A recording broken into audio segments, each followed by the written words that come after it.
नमस्कार दोस्तों, कैसे हैं। उम्मीद करती हूँ आप अच्छे होंगे, स्वस्थ होंगे। इन्हीं उम्मीद के साथ आज हम फिर से जानने वाले हैं यूपी रेवेन्यू कोड 2006 की बातें, उत्तर प्रदेश राजस्व संहिता। इसके बारे में आज हम जानेंगे। इसके अंतर्गत हम जानेंगे क्या स्त्रियां अपनी भूमि को पट्टे पर दे सकती हैं। वो कौन सी स्त्रियां हैं जो अपने भूमि को पट्टे पर दे सकती हैं।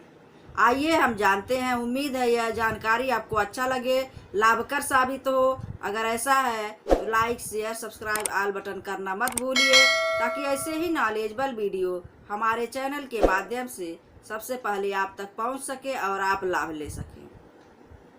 दोस्तों, मैं हूं अर्चना प्रजापति। हमारे channel AP legal information in Hindi में आपका स्वागत है। दोस्तों, वो स्त्रियां जो पट्टे पर अपने भूमि को दे सकती हैं, यानी लगान, आप नाम सुने हो, लगान यानी पट्टा एक ही होता है, दे सकती हैं। वो कौन सी स्त्रियां, आइए जानते हैं। तो केवल वो स्त्रियां अपने भूमि को पट्टे पर दे सकती हैं जो अविवाहित हों, विधवा हों या विवाह होने के बाद तलाकशुदा हों, या और भी क्राइटेरिया है, जैसे पति से अलग हो गई हों या अपने पति के रिश्तेदारों द्वारा उसके क्रूरता के द्वारा उनसे अलग रह रही हों, या उनका पति क्या हो, जड़ हो, पागल हो और 35 वर्ष से कम का उम्र का हो और वह जेल में निरुद्ध हो, वह अध्ययनरत हो या भारतीय सेना में सेवारत हो या उसकी पत्नी सेवारत हो या दोनों एक साथ रहते हों, उसका पति जो है अंधेपन का शिकार हो या अन्य शारीरिक दुर्बलता के कारण पीड़ित हो। तो उपरोक्त जो हमने कहा, ऐसी स्त्रियां अपने भूमि को लगान पर दे सकती हैं, और इससे भिन्न अगर कोई स्त्री आती है तो वह अपने भूमि को लगान पर नहीं दे सकती है। आइए यह जानते हैं। यह आवश्यक नहीं है कि स्त्री का पति अक्षम व्यक्ति हो, वह स्त्री भी अक्षम व्यक्ति मानी जाए। यह आवश्यक नहीं है कि जो स्त्री सक्षम हो वह उसका पति जो अक्षम हो और पत्नी सक्षम हो, यह आवश्यक नहीं है। लेकिन जो भी एक क्राइटेरिया में आएगा कि जड़ बुद्धि हो और पागल हो, अध्ययनरत हो, जेल में हो और अविवाहित स्त्री हो जो तलाक, विवाह होने के बाद तलाक हो गया हो, विधवा हो, यह जो स्त्रियां होती हैं वह अपने भूमि को पट्टे पर दे सकती हैं। इससे भिन्न कह रहा है, इससे भिन्न अगर कोई स्त्री है वह पट्टे पर नहीं दे सकती है अपने भूमि को। तो एक उदाहरण के तौर पर भी हम देखेंगे कि यह आवश्यक नहीं है कि स्त्री का पति अक्षम व्यक्ति हो। यह भी आवश्यक नहीं है कि स्त्री का पति अक्षम व्यक्ति हो, वह स्त्री भी अक्षम मानी जाए। जिसका पति अक्षम व्यक्ति है उसका पत्नी भी अक्षम व्यक्ति नहीं माना जा सकता है। हो सकता है वह सक्षम हो।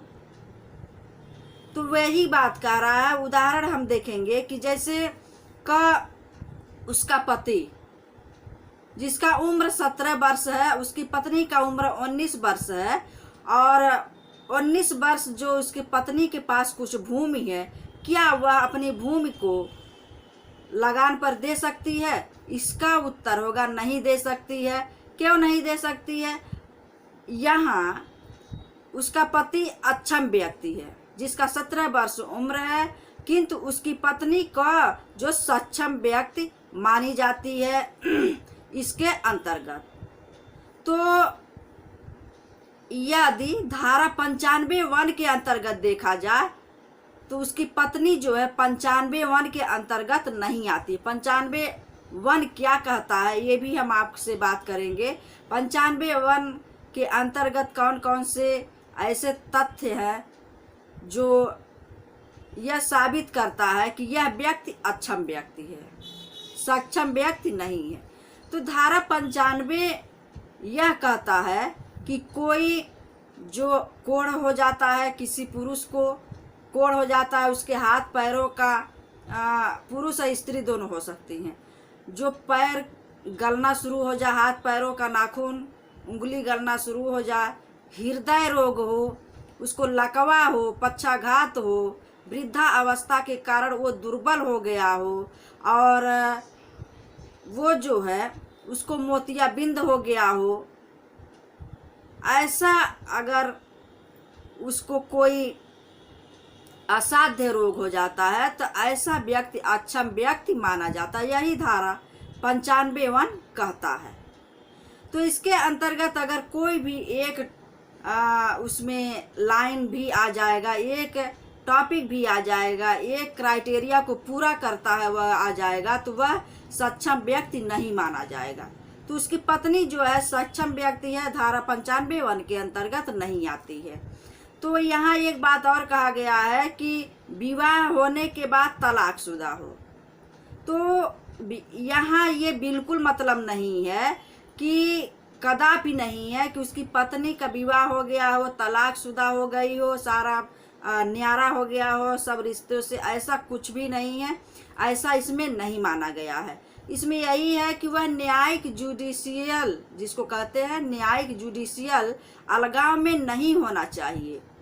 पति पत्नी अलग रहने के लिए राजी हो गए हों और वास्तव में अलग रह रहे हों तो स्त्री धारा 95 के प्रलाभ को पा सकती है।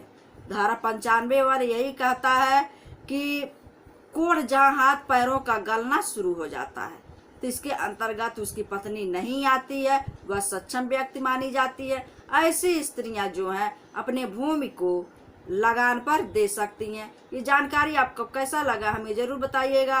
तब तक के लिए नेक्स्ट वीडियो का इंतज़ार करिए। जय हिंद।